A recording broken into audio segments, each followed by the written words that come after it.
membahas pertanyaan masih seputar wudhu. Ini ada pertanyaan dari teman-teman tentang bagaimana hukumnya wudhu di kamar mandi atau wudhu di toilet. Karena tidak semua orang punya ruangan khusus untuk wudhu. Dan memang anehnya kita ini ya. Kita ini kalau bangun rumah ada ruangan untuk mandi, ada ruangan untuk masak, ada ruangan untuk tidur, ada ruangan untuk ngopi. Tapi untuk ibadah yang paling penting sholat, musola enggak ada. Kemudian fasilitas untuk sholat, wudhu juga tidak disediakan khusus. Ini kita kelemahannya. Menyikapi hal itu, maka timbul pertanyaan, kalau wudhunya tidak di ruangan khusus, ya tidak di ruangan khusus untuk wudhu atau enggak punya padasan. Kalau orang Jawa dulu punya padasan ya, gentong yang ada lubangnya di bawah, taruh di halaman untuk minum atau untuk wudhu. Kalau enggak punya seperti itu, adanya kamar mandi, adanya toilet, atau ketika di mall atau di pasar, wudhunya tidak di tempat khusus wudhu, tidak di luar ruangan, tapi di dalam toilet, di dalam kamar mandi atau di dalam WC kalau bahasa umumnya ya. Kira-kira seperti apa? Sah tidak wudhunya? Kalau ditanya wudhunya sah atau tidak, maka wudhunya sah kalau memang syarat-syarat sahnya wudhu dipenuhi, kemudian hal-hal yang membatalkan wudhu tidak dilakukan, wudhunya sah-sah saja. Tetapi timbul masalah, orang wudhu itu ada sunnah-sunnah dan ada adab. Di antara sunnah-sunnahnya adalah membaca Bismillahirrahmanirrahim di awal wudhu seperti yang sudah dijelaskan. Kemudian nanti ada doa setelah wudhu. Dan ada adab-adab yang diajarkan oleh para ulama. Ada ulama-ulama yang menyusun doa-doa ketika basuh wajah, doa ketika berkumur, doa ketika membasuh tangan, doa ketika membasuh kaki. Seperti yang dijelaskan oleh Imam Ghazali dalam kitabnya Bidayatul Hidayah. Jadi memang doa-doa itu tidak diajarkan Rasulullah SAW, tapi orang diajarkan untuk berdoa kapanpun ya. Apalagi kalau doa ini dari para ulama. Lantas bagaimana kita mau membaca doa di dalam kamar mandi? Atau kita membaca Bismillahirrahmanirrahim sedangkan di dalam kamar mandi. Sementara kita ketahui Nabi kita Muhammad SAW mengajarkan agar kita tidak membaca lafzul jalalah, asma Allah, atau ayat-ayat Al-Quran, atau doa-doa di dalam toilet, di dalam kamar mandi. Emang apakah ada sumber hadisnya? Ada. Kita semua tahu baginda Muhammad SAW itu punya cincin. Ya, punya cincin. Khatiman min fiddah, dari perak. Ya, Rasulullah punya cincin dari perak, yang cincin itu fungsinya sekaligus sebagai stempel. Ya, fungsinya sebagai stempel. Dulu Rasulullah SAW tidak punya cincin, tidak punya stempel. Tapi ketika sahabat mengatakan, nih raja-raja yang pembesar-besar non-muslim itu kalau dapat surat, tidak ada stempelnya tidak mau terima.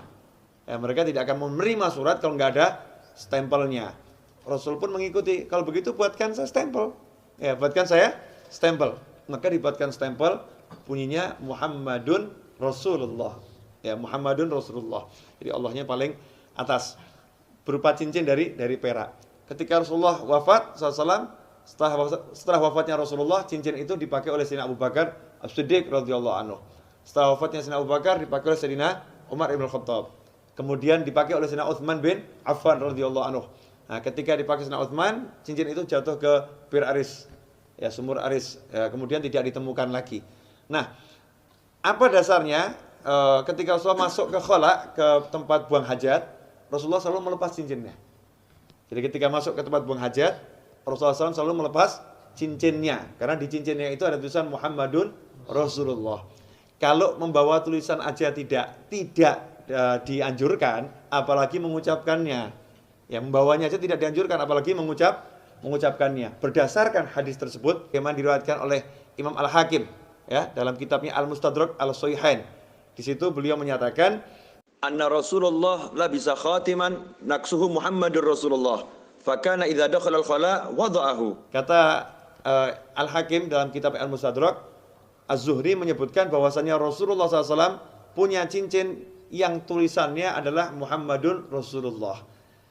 Idza dakhala al-khala wada'ahu. Kalau masuk ke khala, ke toilet, Rasulullah SAW selalu melepaskan cincinnya tersebut.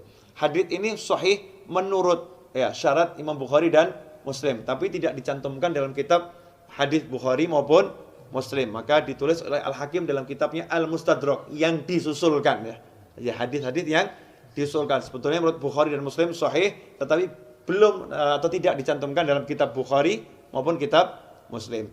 Nah, hadis ini menunjukkan memang kalau masuk kamar mandi jangan bawa tulisan yang mengandung nama Allah atau nama Rasulullah Shallallahu Alaihi Wasallam. Dari sini ulama kemudian mengambil kesimpulan kalau membawa tulisan nggak boleh, apalagi membacanya. Bukan haram ya, tidak boleh dalam arti tidak beradab atau kurang sopan. Karena itu seyukyanya jangan berwudu di toilet, seyukyanya. Cari tempat wudu yang memang betul-betul untuk wudu. Kalau tidak adanya toilet, barulah silahkan wudu di toilet atau di kamar mandi atau di WC. Tapi kalau wudu di kamar mandi, toilet atau WC, jaga adabnya. Apa adabnya itu? Ya satu, jangan membaca asma Allah. Cukup dibaca di dalam hati. Lantas bagaimana dengan doa setelah wudu? Ya doanya dibaca di luar kamar mandi. Jadi selesai wudu langsung keluar baca doa setelah wudu. Atau bismillahnya dibaca di luar dulu. Bismillahirrahmanirrahim, masuk langsung wudu juga. Nah, dengan begitu maka sunnahnya tidak hilang, tetap bisa melaksanakan sunnah-sunnah yang dianjarkan oleh Nabi Muhammad Sallallahu Alaihi Wasallam. Insyaallah sedikit ini barokah dan jangan kemudian jadi jalan justru. Oh berarti wudu di toilet gak apa-apa. Oke deh, kita wudunya di toilet aja ya. Jangan seperti itu. Usahakan wudu di luar toilet agar bisa melaksanakan banyak sunnah. Kalau memang terpaksa baru berwudu di toilet.